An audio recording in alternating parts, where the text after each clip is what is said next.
Hello and welcome to episode 4 of The Cars That Made Us, the first video episode of The Cars That Made Us, with me, your host, Sachin Shaw.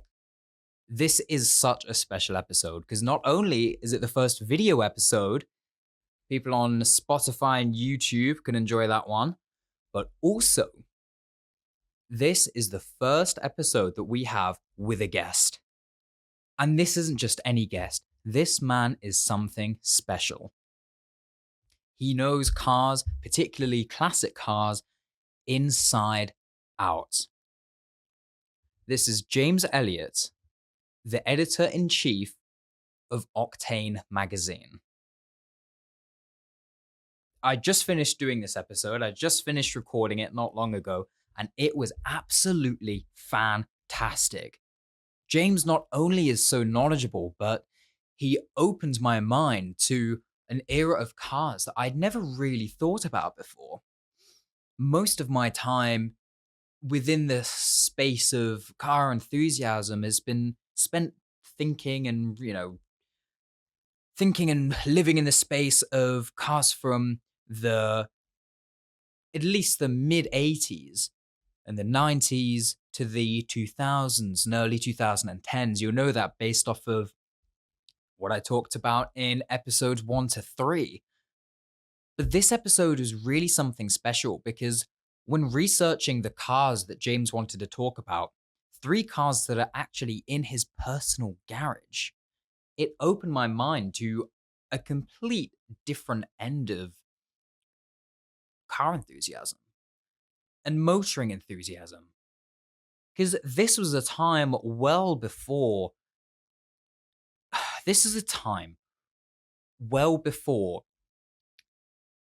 a point where you needed a colossal pile of cash to not only enter but stay in the industry as a manufacturer. This is a time where there were all sorts of cars from all sorts of parts of the world, but excitingly from Britain. So many cars from so many brands doing so many things.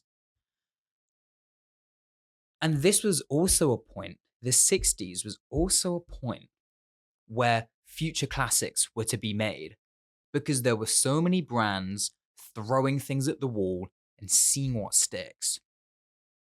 But also, it's an exciting time because, as I said, you didn't have to have a ton of money to be able to enter and stay in the industry.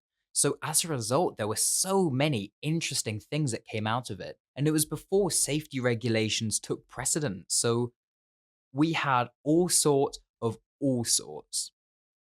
And that is what made this era really special. And there is no one else better to talk about that than James Elliot. In the interview, we talk about his favorite old classics, the cars in his garage, how we think that these companies are faring nowadays, like Lotus. We talk about everything. It's not just classics. But James opened my world to this.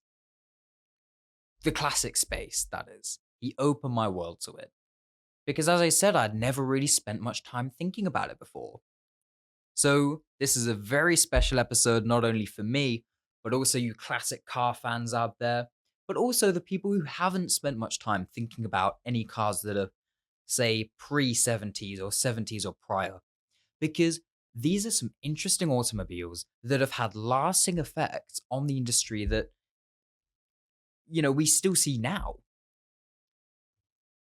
But because it's, let's be real, quite a long time, or quite a long time ago from my perspective, being 21, I've never given it the time of day or the light of day. And I imagine that a lot of people listening haven't really spent much time thinking about these cars for the exact same reason. So consider this your opportunity to expand your interests tenfold, because we talk about the 60s, we talk about everything that was going on in that time. We were talking about, well, I'll let the interview speak for itself. This is the fantastic James Elliot of Octane magazine. Enjoy. Right, fire away. What do you want to know?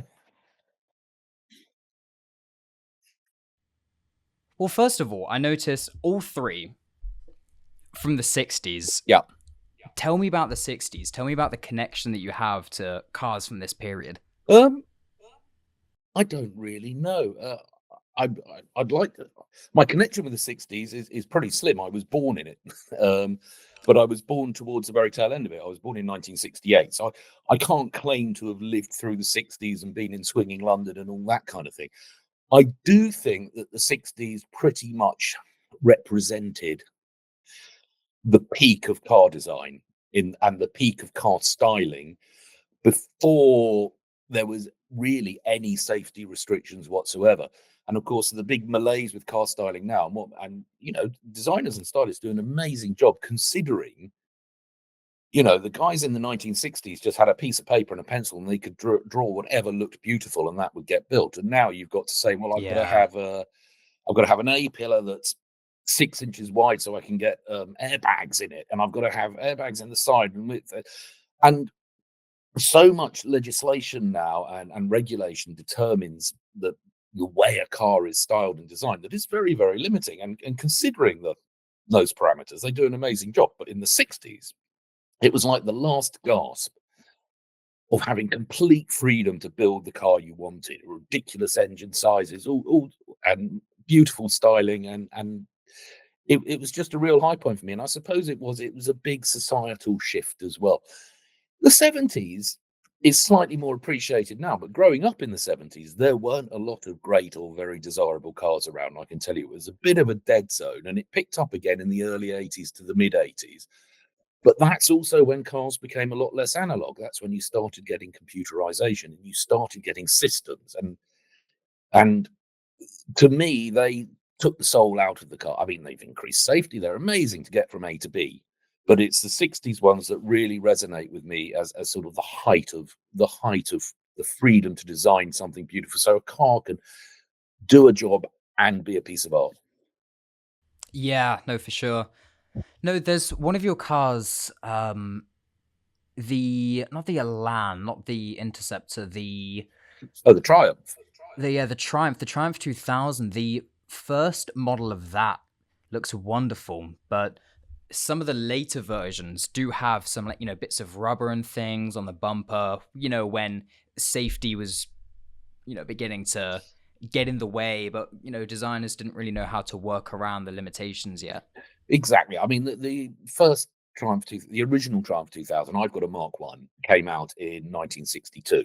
And that car was basically facelifted because a designer called Michelotti did the whole Triumph range. And what he did was Yeah. he homogenized them to a degree that it was all the cars had shared styling details. So they had a two-seater sports car, the Spitfire, the later Spitfire marks like the Mark IV, and the Triumph GT6, which was a little two-seater coupe, and all of the Triumph range, you could tell instantly were related to each other. And the Triumph Stag, of course, the four-seater V8, and the facelifted Triumph 2000 fitted in with that sort of corporate design Yeah. philosophy. But the Mark One was, well, you can see sort of hints of it in sort of all the cars. Michelotti was so prolific; he would design about 30 cars before breakfast, and you can sort of see bits all over the place. But the Mark One 2000 is a great, and it was an executive car in the UK. They're not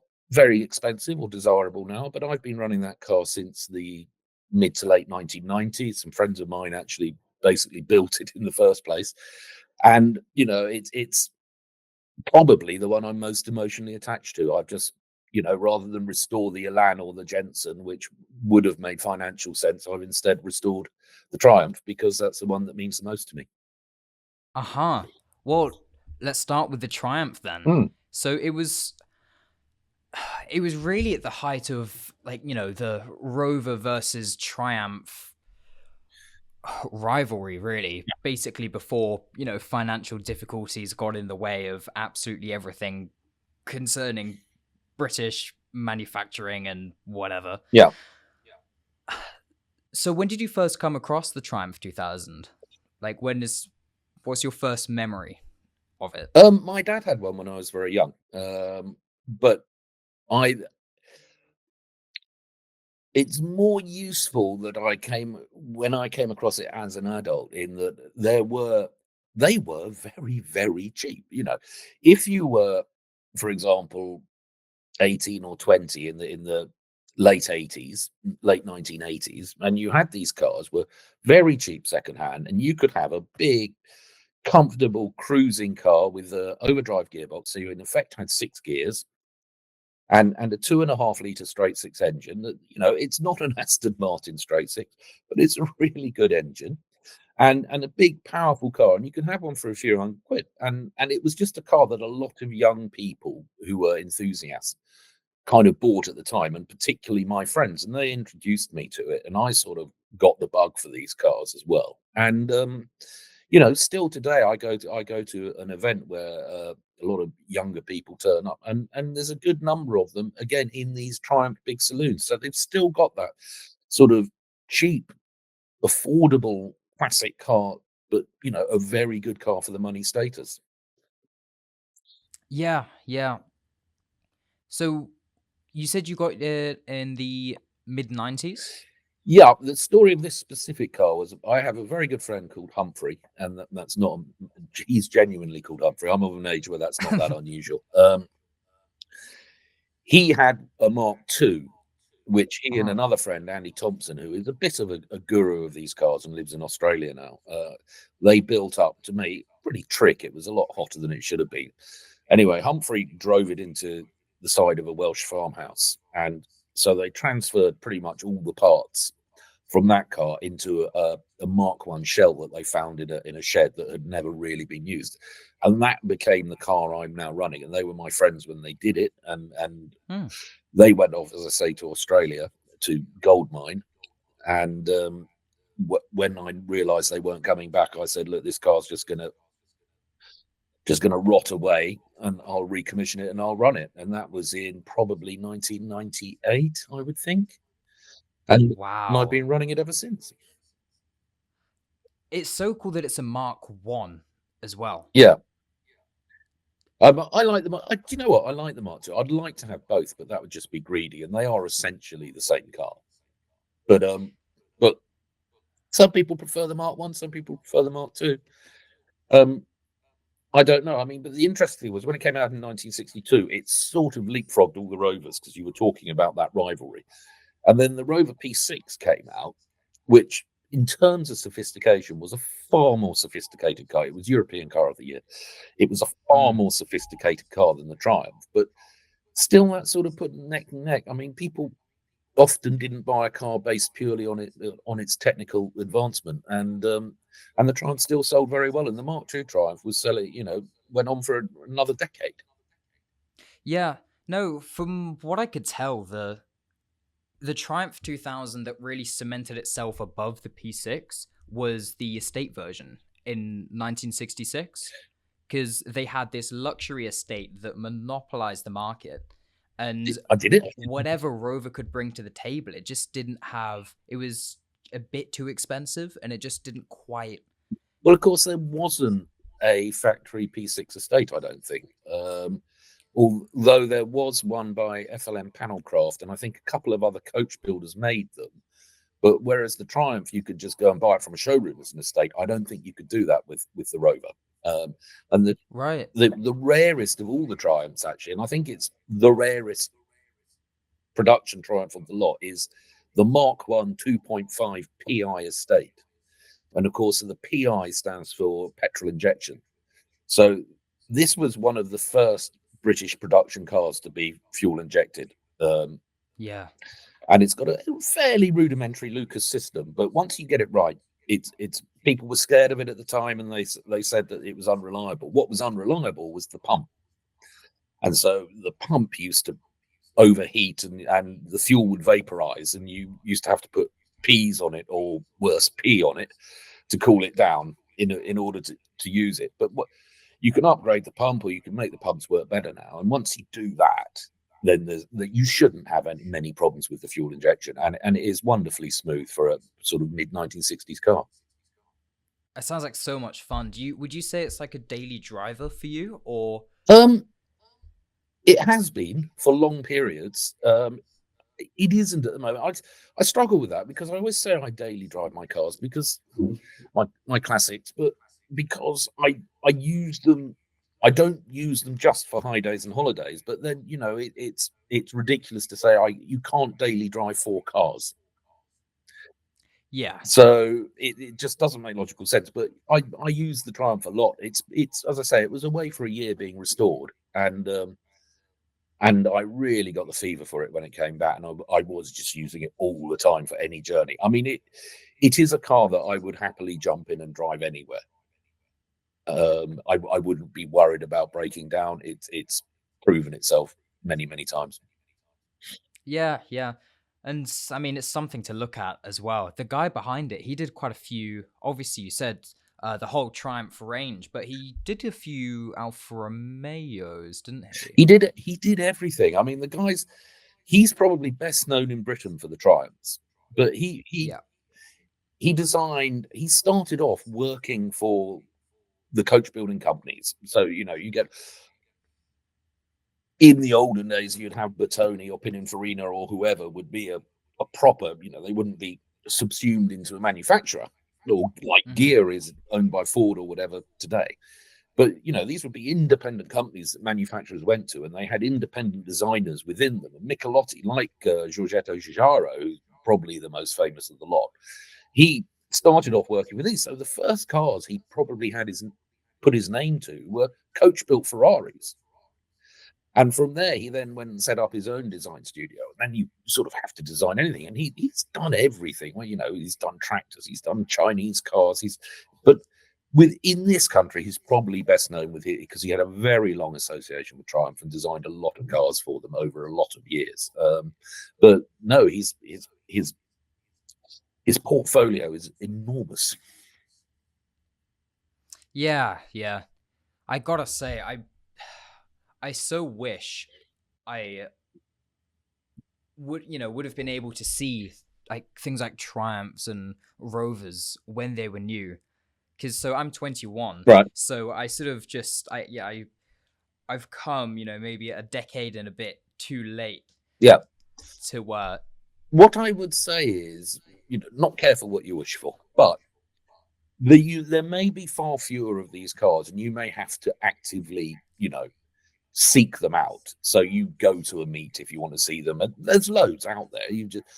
But most of them are probably in better condition now than they would have been if you'd seen them in period, because British cars tended to rot quite quickly, especially in the 60s and 70s.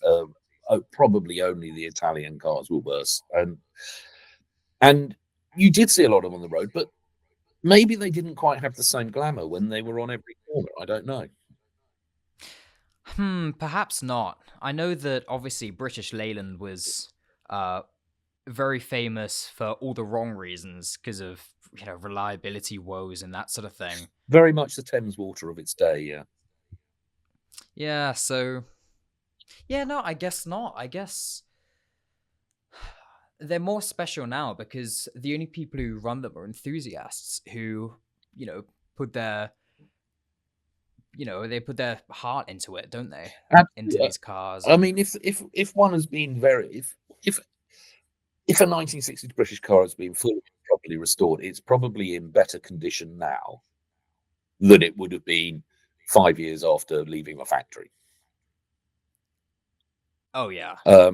Maybe in some cases, probably less than a year after leaving the factory. I mean, my Jenson, which I know you know about, there's a company called Martin Roby, and although they're primarily a Jaguar specialist, they bought, when Jenson shut for good, the final time it shut, because it happened several times, Martin Roby's bought all the tooling, all the spares and everything, so they could sort of carry it on, but also they bought all the paperwork.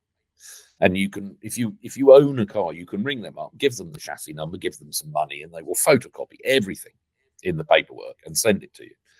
And so I've got all the paperwork from the first owner of my Jenson to the factory and back.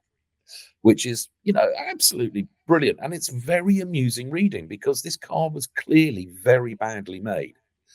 And Huh. he had major outbreaks of rust within 8 months of buying it. What? Exactly. The first winter, and he was going that there was visibly big blisters of rust all over the rear wheel arches, and most of this paperwork I've got is just this guy complaining because it was a very expensive car, new. It was sort of like Aston Martin price, and he bought this car, and it was, at the end of the day, it's still knocked together by a bunch of blokes in a shed in the Midlands, and it wasn't quite what he was expecting for the money. It's just history like that I love. I adore stuff like that because I've got right into it. You can almost picture yourself there. This guy clearly wasn't an easy customer either, but he was getting personal letters back from the boss of the company and the head of the Oh, that's engineering so department. cool. It was such a different world from what you get now when you buy or own a car. Yeah, yeah. No, it was at a time where a car company could have been a family business. Nowadays, They it's just often so were. monopolized by a few heavyweights, Yeah, and yeah, and again, we don't know where that's going because obviously VW's got lots of trouble at the moment financially. yeah, But back then, there were so many different small manufacturers, and as you said, there's just a character to them. And at the time, it would have been a nightmare having a car that rusts after less than a year of having it. yeah. But nowadays, as an enthusiast, you can look back on those cars and appreciate the character that they have and the things that they managed to do, and just the fact that two brothers like the Jenson brothers Yeah. could just put their heart and soul into this little car project in their garage. Well, yeah, and you look. I mean, a lot of the manufacturers that we have now have come from a similar sort of setup. But for every one that you know the name of, even there's hundreds that are completely forgotten. There was a company called Kleino, which Mm. only existed for quite a short time in around sort of 1910, 1911, or around there, sort of the Edwardian era. And at one point, they were one of the most successful car manufacturers in the world. They were churning out, I think they made 35,000 of one model, which, when you can imagine how few cars there were at, That's a at lot. that time, that's a hell of a lot of cars. It was certainly the most successful in Britain. And yet they disappeared without a trace. And the name, I don't want to put you on the spot, but I bet you'd never heard the name before I just said it. God, no, absolutely not. And so many are lost to history. But then you look at the other way, and you've got Jenson. Somebody owns that name. They might bring it back. You don't know. Then you've got Lotus, which is now obviously Chinese owned, so it's probably got a more secure future than it's ever had. Yeah. But that was the same thing. That was started by one guy and his wife and a couple of friends, and they started off building sort of trials cars, and they ended up with a huge company that allowed him to sort of live extremely extravagantly. Yeah, for sure. And you know what? It's good to see the name Triumph still around, although they don't do cars anymore. Yeah. Obviously, Triumph bikes are huge. They make engines for Moto 2, I believe, as well. But that is a completely different company. That there were I don't know the history of it precisely, but there was some connection at the very beginning. But we're talking in the 1920s. But Yeah. but you have to go that far back to find a connection between Triumph bikes and cars. But the Triumph name is still owned, as far as I know, by BMW, who bought it when they bought the Rover Group, and Yeah. there was talk of reviving it, but I don't know now. The name has been dormant a long time. I don't know if there's a value in bringing it back. But then we said that about MG. Yeah. You know what? So living in the Netherlands, Yeah. and seeing what type of cars people drive here compared to back home, you realize that, we're a motoring country and we love British cars. Right. Yes.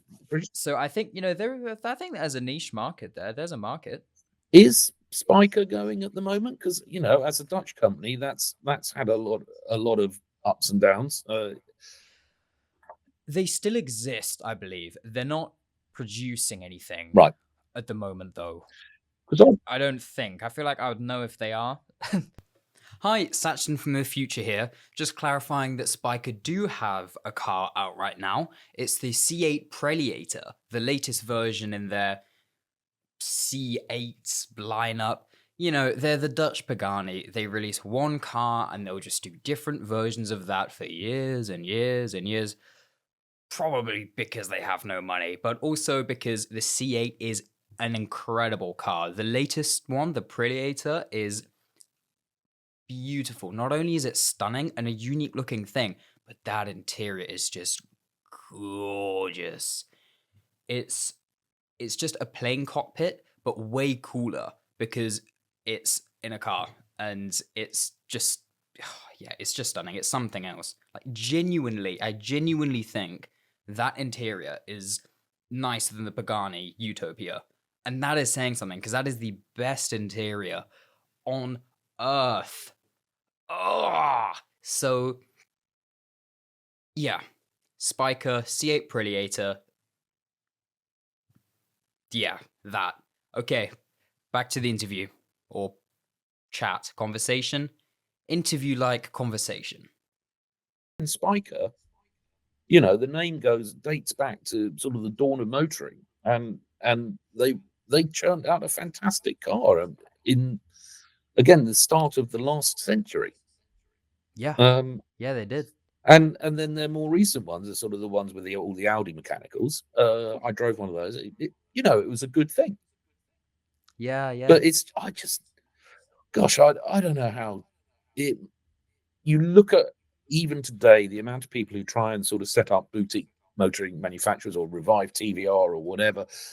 It just takes amounts of money I can't even imagine. And that's it. That's what stops it from happening, I think. Yeah, and I think a lot of the time it happens, but it just finishes quite quickly and quite abruptly with somebody having no money left. Because the numbers you're talking about to build a lot of cars are clearly sort of stratospheric. Yeah, yeah. But yeah, no, but if we go back to back to the 60s, I want to ask you some stuff about the Jenson Interceptor. Oh yeah. First of all, what a beautiful design. Like, what a looker, that car. It is a good looking car, yeah. Yeah.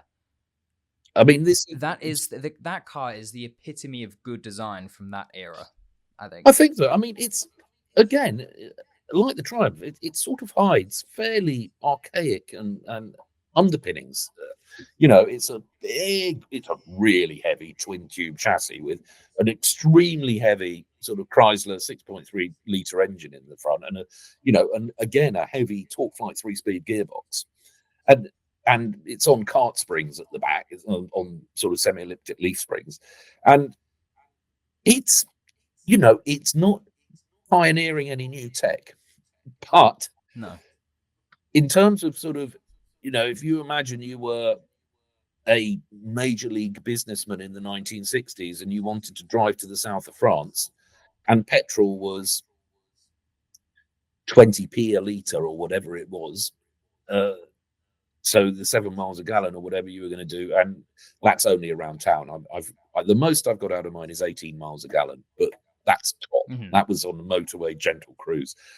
If you wanted to get across the continent, you weren't really, and you had lots of money, the Jenson was the perfect car to do it in. It was really easy cruiser, and it looks great. One of my earliest motoring memories, and I often wonder whether that's what made me end up buying one, is of being in my parents' car and being overtaken by a Jenson Interceptor and just seeing that goldfish bowl rear window. Yeah. And that just lodged and it stuck with me, and it's still with me now. I still think that's a unique piece of design, and it sort of fits it perfectly. And the main part, if you take off the back window, it's not dissimilar to a lot of other 60s GTs. So it's that what really defines it and makes it special. And it's, I've never known power windows go up and down quicker, and the motors in those things must weigh a ton. It's got sort of 2-speed heater. For the mid-90s, mine cost me £3,500 16 years ago, 18 years ago now. So they were very cheap cars because people didn't want the hassle.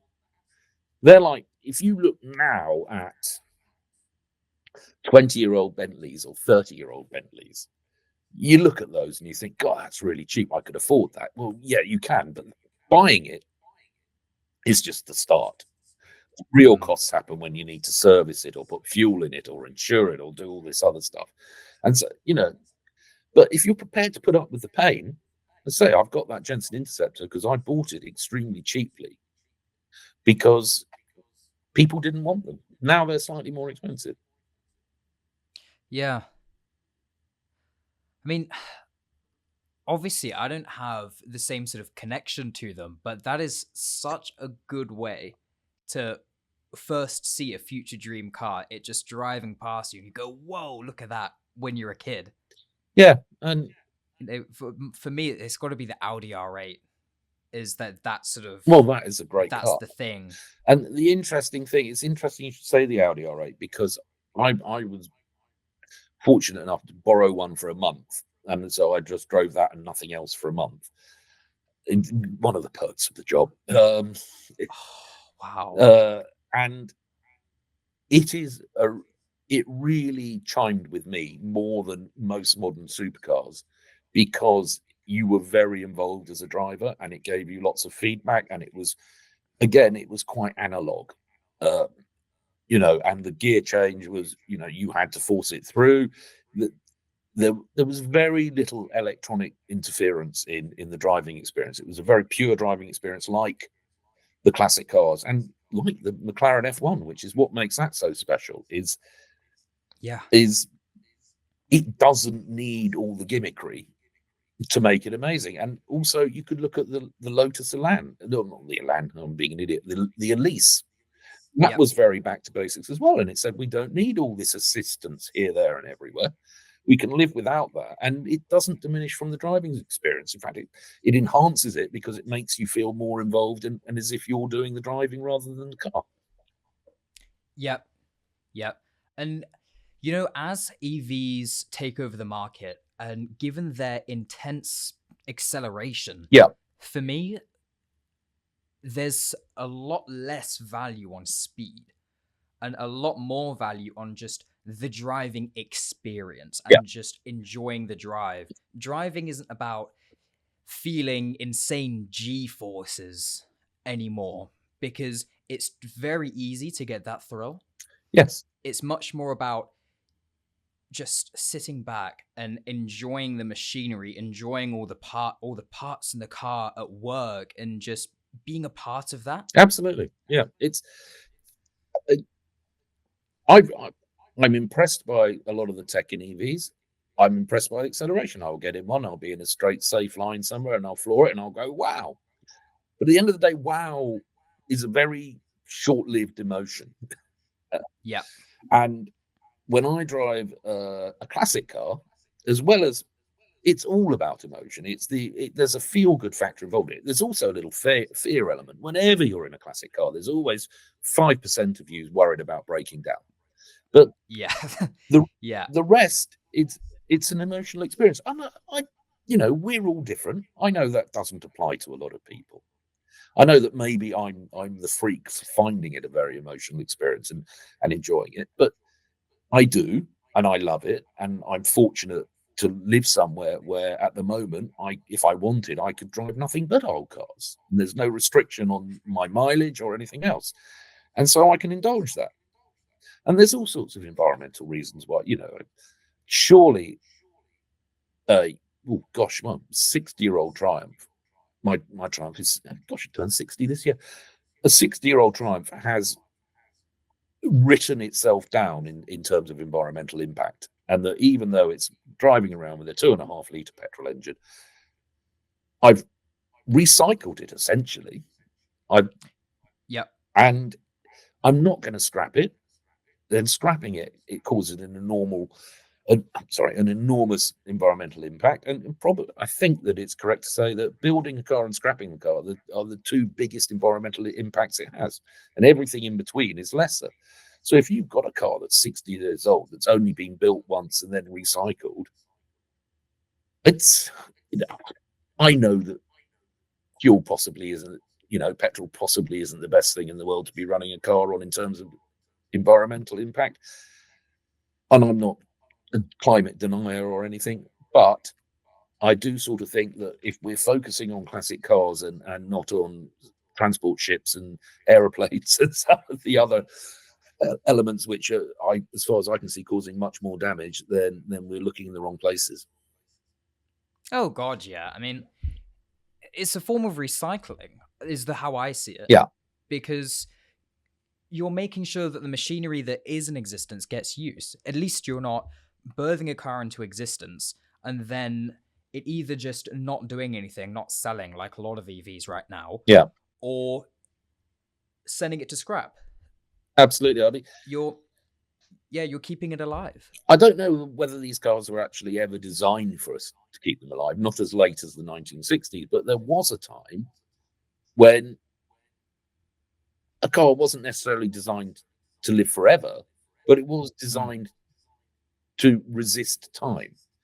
Whereas at some point, now cars are designed like washing machines and dishwashers to have built-in obsolescence, where they look at a car and they build a car and say it needs to last 5, maybe 10 years and do 150,000 miles, and they don't really look. Nobody goes into building a car now thinking, how do we make it so it's still around in 2 generations' time?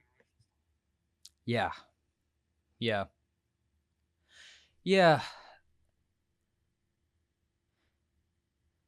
I guess with cars from around the 60s,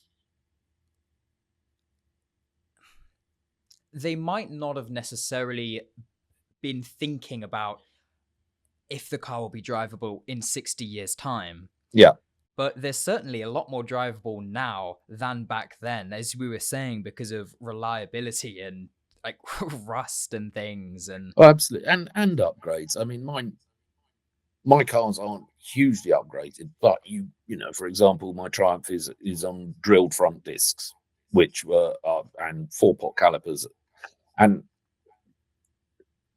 adjustment modernizations which improve what's there, and use the technology to make it a better driving experience and a safer driving experience. So, how important is it to you to keep original parts?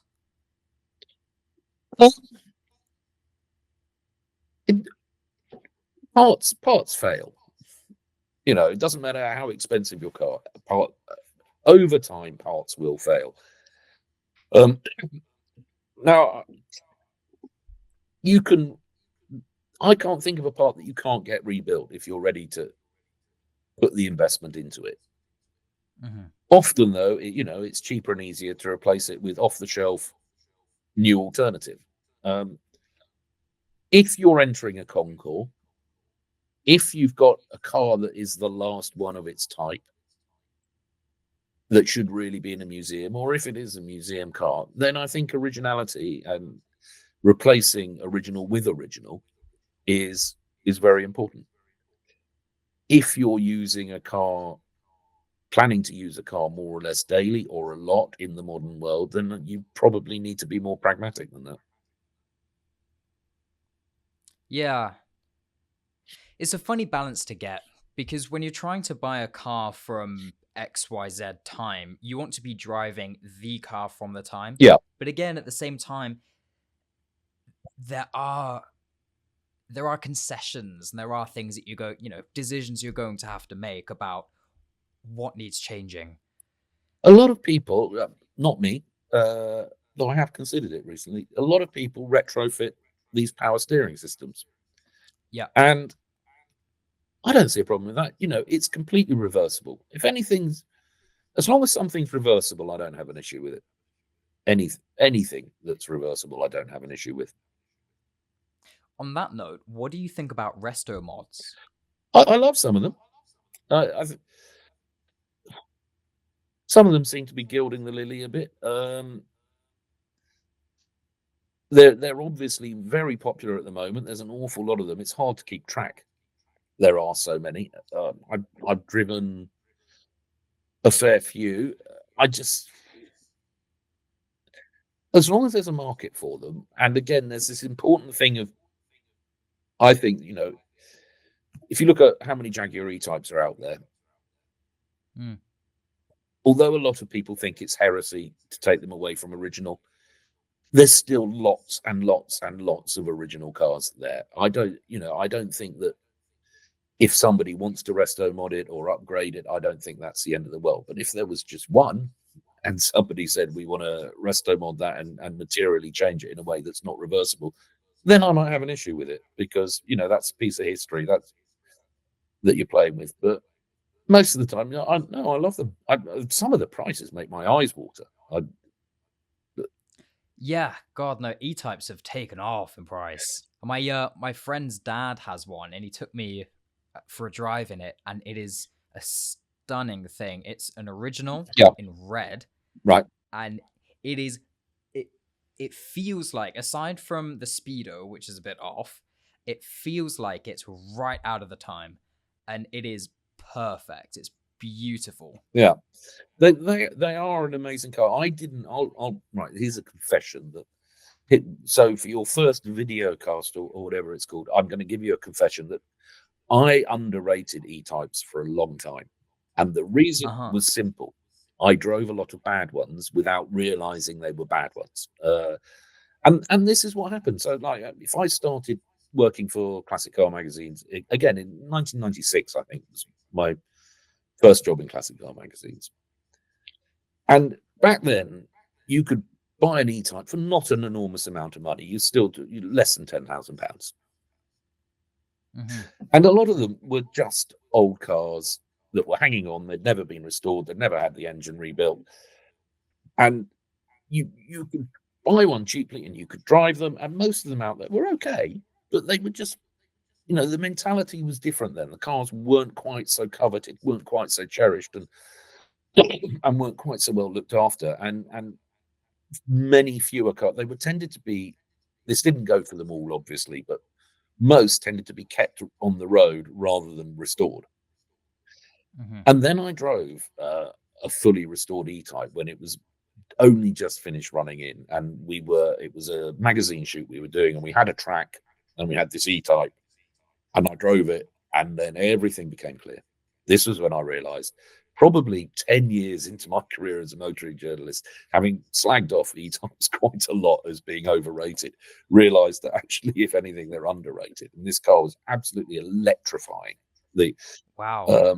It changed my perspective on them forever. Yeah. I need to give them a drive. That's the one thing, being 21, it's difficult to get behind the wheel of a variety of things. It is. I feel very sorry for your generation in that it is a lot more difficult. When I was growing up, you bought an old car, you put it in your dad's name, your dad insured it, added it to his insurance, and it cost £10 or £15, and then added you to insurance, and you would drive it for I think my first year I had my first Mini, I was on my dad's insurance, and it was £15 a year for me to drive, to add it in. Oh my God! Wow. I mean, but they closed that loophole. People still manage. It can be very expensive. Obviously, in the UK, 25 is a big deal, because when you're 25, you can get classic insurance. There are a few people who toy with policies for younger people. There's outfits here now that you can sort of borrow a classic car off or learn to drive on a classic car. There's a couple of charities. Starter Motors, an excellent charity that involve younger people in classic cars. But at the end of the day, yes, insurance is a bit of an issue. But I will support anything that encourages younger people to try classic cars, because I don't think until you've driven one, you'll understand what old blokes like me are banging on about this emotional attachment and how it's different. And it's not for everyone. Some people are going to drive one and find, that they prefer something sort of smooth and easy that starts on the button and doesn't smell and does everything else. But we just need enough people to come through to be interested enough to keep it going for another generation. Absolutely. Absolutely. Well, one car that I think might be doing that is the current Mazda MX-5. Right, yes. Because, so I was reading the Car of the Year edition of Evo, which would have been December, I guess, Car of the Year here. Yeah. And they said, and one of their, I think the 911 ST won it. Yeah. But one of the contenders was the latest MX-5. Mm-hmm. And one of the reasons why is because they said it is basically a modern day Lotus Elan. Yeah. And obviously you own an Elan. Yeah. What makes that car so special? The Lotus Elan, to you, if a car was telepathic, it's the Lotus Elan. It makes every driver think they're a much better driver than they are because the car is so good. And it came about almost by accident. Obviously, Lotus was packed full of engineering, innovation, and genius at the time, and always has been. It's just one of those companies. But the Elan, obviously, when the Elan came out, they really only dabbled briefly in road cars, and it hadn't really gone to plan with the previous Elite, which was the first-ish glass fiber monocoque car. And the Elan was a very simple thing. I mean, that was originally meant to be a glass fiber monocoque, and they instead went for a simple backbone chassis, but it's terrifically lightweight.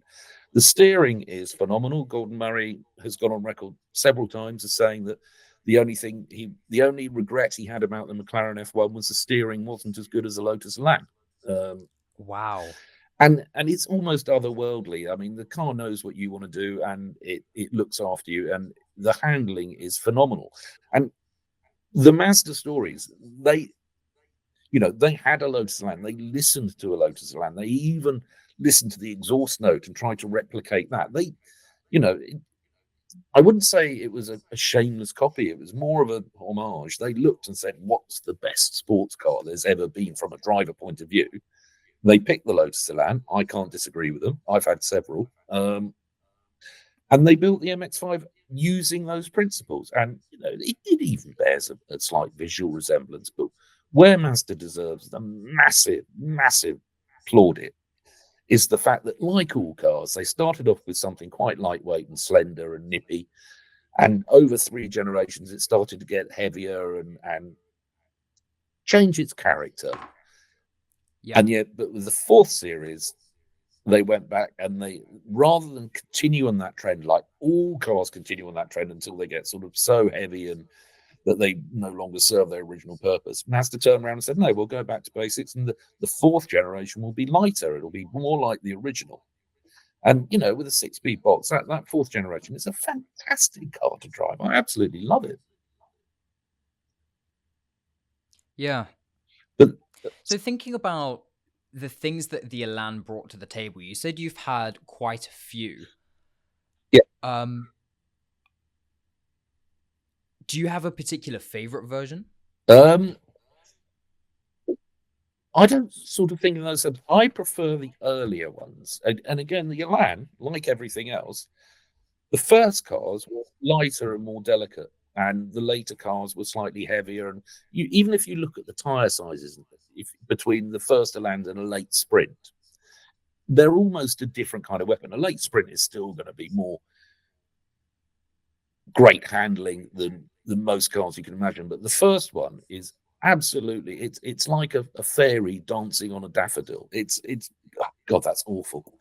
I didn't plan that. That just popped into my head, and I've said it, and now I'm going to regret it forever. I'm sorry. Once it's online forever. Yeah, well, I didn't even mean daffodil. I meant one of those things which you blow them and all the bits fly off. But a daffodil? No. Dandelion. A dandelion? Is it a dandelion? I don't know. Yeah, it's a dandelion. I'm not good with flora and fauna. Anyway, the earlier one is so petite and light and delicate and it's just absolutely marvelous. It just gets in your brain. And I think, Elans, they didn't make that many. They made, I think, fewer than 10,000 over 4 series in a decade.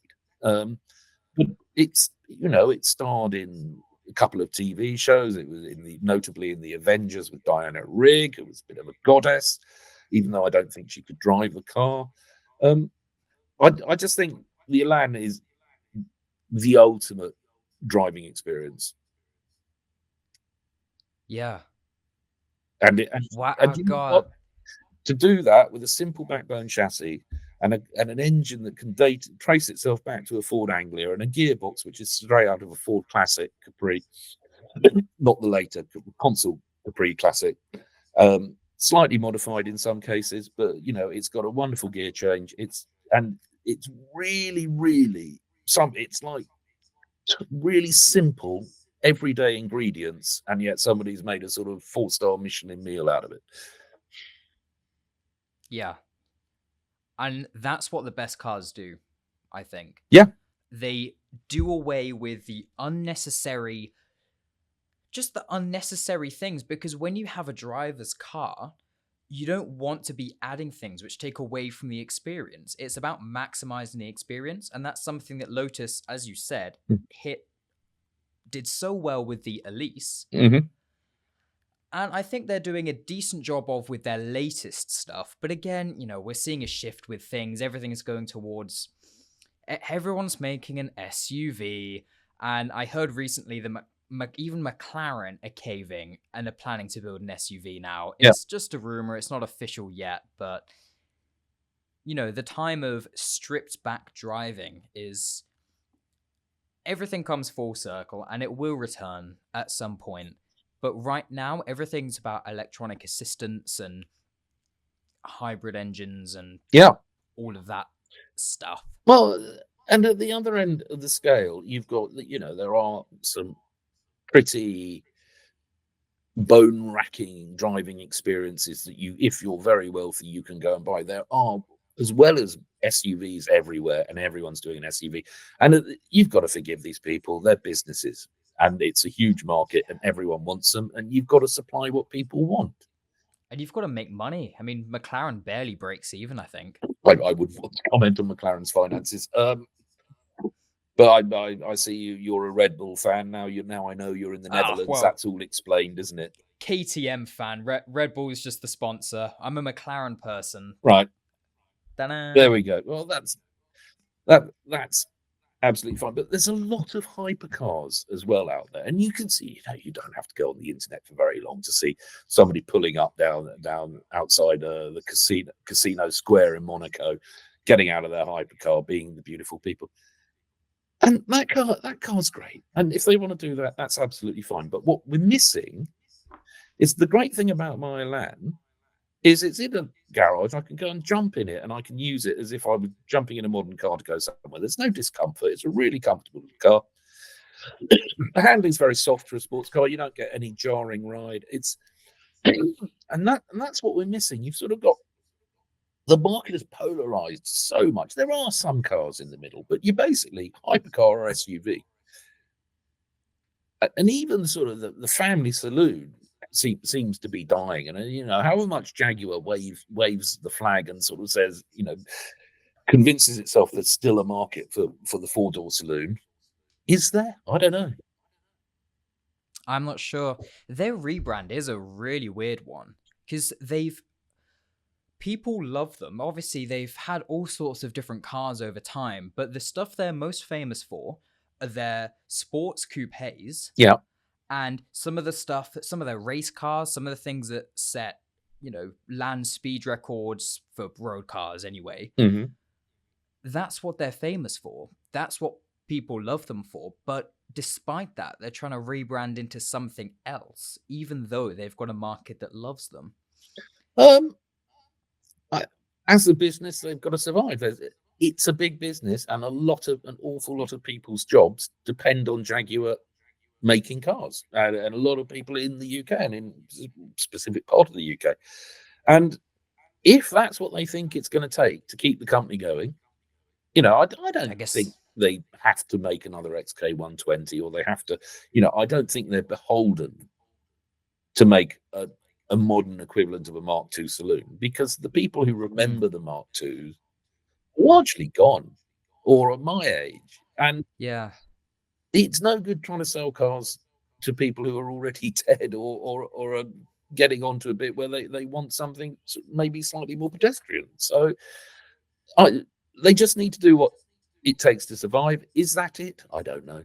Um, I just find it's, you've got the process with Jaguar unveiling the renderings and then the real car, and then it's going to be a year before there's one that's at shows or whatever, and then another 6 months before you can order it or buy it, and that is very much the traditional car manufacturer process. And I'm just trying to think to myself, in the time between Jaguar announcing that with the teaser advert with no car in it, to the point where you can buy one, how many cars or models will BYD have invented from scratch and got to market? A lot more. I think so. I don't think you can afford to play that long game anymore where you say, we're going to build a car. This is what the car we're going to build looks like. This is a concept of that car in the metal. This is that car for real now, almost ready to go. This is its car being tested by a bunch of journalists, and now this car is in that showroom. I don't think you can afford to go through that process anymore. I think it's moving so quickly, and you've just pretty much got to go straight to showroom. No, absolutely. I think so too. On top of that, the Jaguar name it's just in a strange place right now because the only thing available for purchase right now is their non-electric SUV. Yep. They've stopped production of everything else. So the thing that they're moving towards with this rebrand is so different to the one thing that they've chosen to keep selling. Well, we've also got to think of how much like that rebranded car is the eventual real car going to be? Because I noticed when it first came out, they said, "Oh, here's the car. Oh, but the real thing will have 4 doors." Well, and you look at where are those 4 doors going to go, and how much smaller is the front door going to have to be to accommodate the rear door? How much longer is the roof going to have to be, and how's that going to affect the roof line?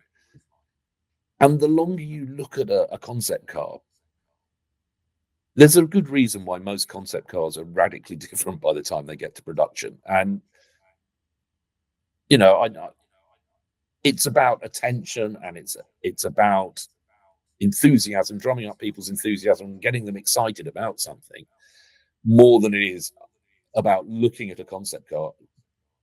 I'm sure there are people that do, but perhaps they shouldn't look at a concept car and even for a moment think that's what I'm going to be driving. Yeah.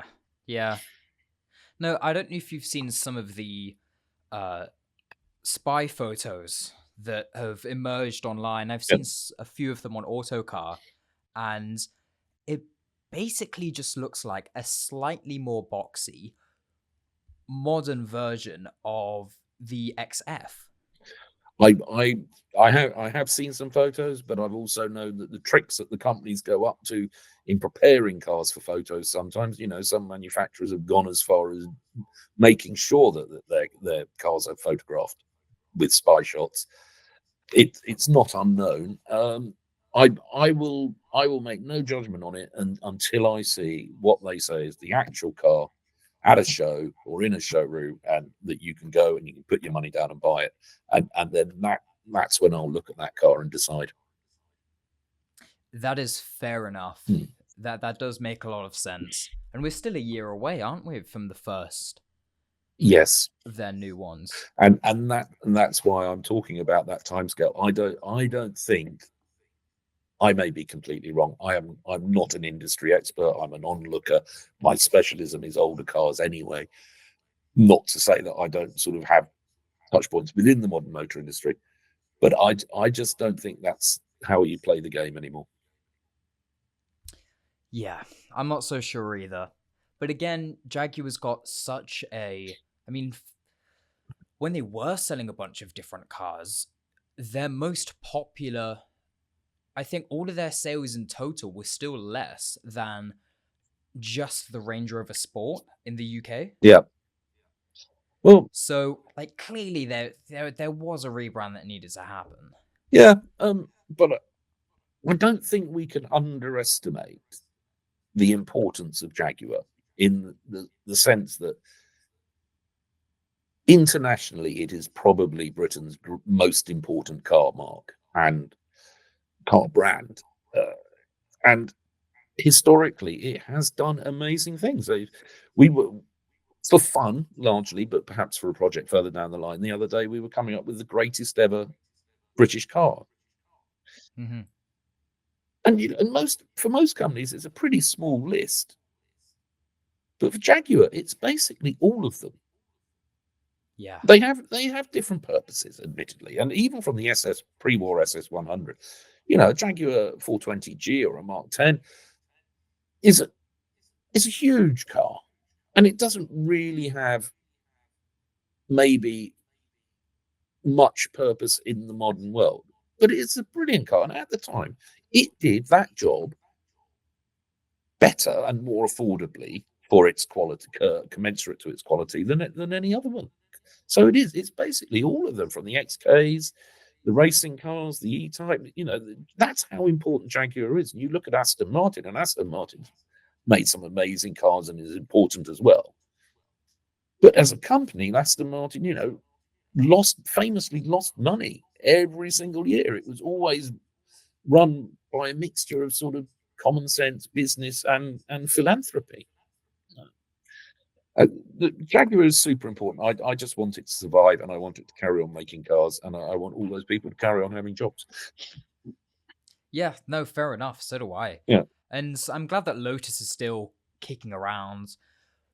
Would you say that modern Lotus is still the same company as back in the Elan's day, or is it a nice progression that you would have seen if you were in the 60s?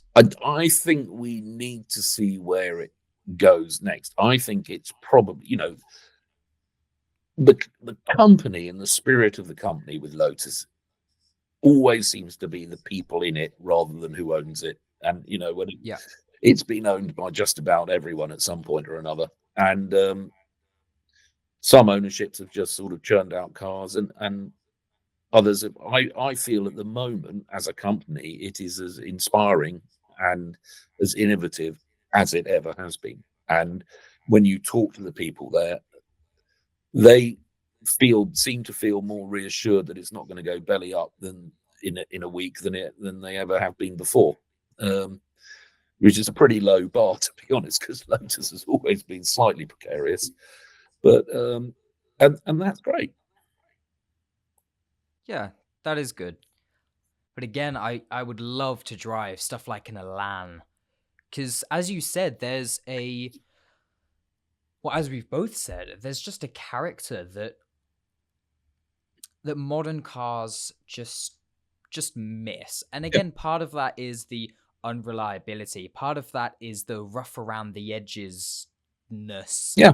I mean Elan's there are some complicated elements but within the engine, or difficult to get to, but generally they're pretty easy to work on if you've got small hands.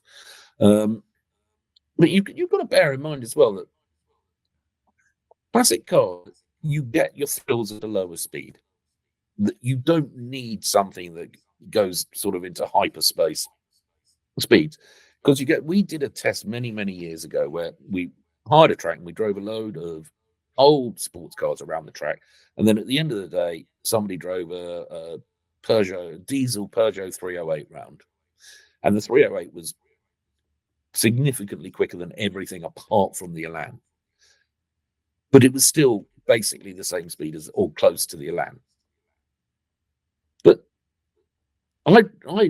when I was my one's sort of laid up needing a bit of mechanical work at the moment, and I need to get round to it. But when I was driving, I had a yellow one which I had owned for a long, quite an early one, a Series 2, and I drove that a lot. I mean, all over the place for 10 years. You can have all the fun you want at 35 or 40 miles an hour, and if you'll avoid a motorway and you'll go on an A road or a B road, and you'll have and that's where you get at one with the car, but probably without even breaking the speed limit. Yeah. And that's it. So if modern cars, I'm not going to diminish the achievements of modern cars. They are phenomenal machines. They are all basically quicker than all old cars. Even the simplest, and you go to a track day and you see somebody fighting their car like Billy in an old classic car, and then someone will come around in a modern hatch. They don't even have to follow a line. They just go right around the middle of the track and they zip around everything. And that's great. And that person's having a lot of fun, and that's their bag. My bag is something where I have all the fun at about half that speed. Yes, for sure, for sure.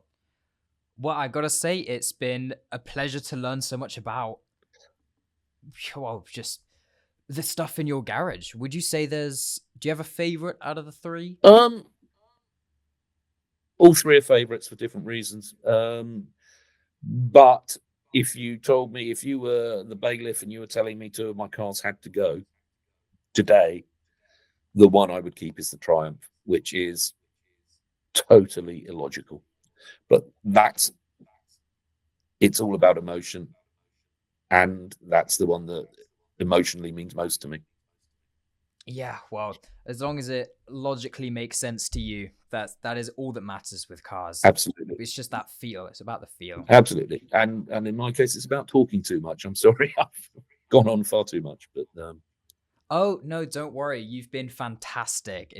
You've been a pleasure to talk to, and you're also just an awesome guy. I have to say, it's been a pleasure being in contact with you. Well, thank you very much. It just shows that you can't learn somebody in an hour. But I wish you the best of luck with everything you're doing, and I would say if I can help in any other way, always very happy to sort of put somebody on the same sort of career path as I had. So that's that. My incredible interview, conversation, podcast, whatever, with the fantastic James Elliot.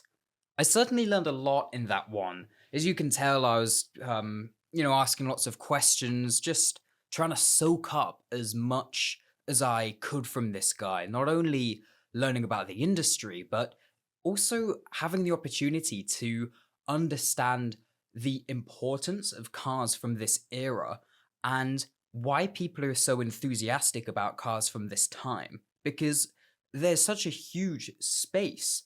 There's space. There's such a huge circle of enthusiasts for people from all around the world who love these sort of cars from the 60s, 70s. And yeah, I made some notes during the chat. I said, what makes these cars great is the fact that they're such brilliant projects. Not only are they designed brilliantly, but they're just unreliable enough for there to be this little exciting edge to it without it putting you off buying the thing. But also, the circle of enthusiasts is large enough that trying to source parts and get them fitted isn't as much of a ball ache as you might expect for cars that are built around 60 years ago. In fact, the parts you'll find now are probably in better condition than the ones in the factory at the time, because as James said, God, these cars were not reliable. Rusting after 8 months, and I wouldn't be surprised. Oh, God, there's someone in my eye. Ow. Anyway, I wouldn't be surprised if 8 months was, by comparison, a long time for a car to not be rusty for 60s British manufacturing. So yeah, not only they're designed brilliantly, they drive well. There's a bit of that sort of excitingness that, there's a bit of unreliability there that just creates character.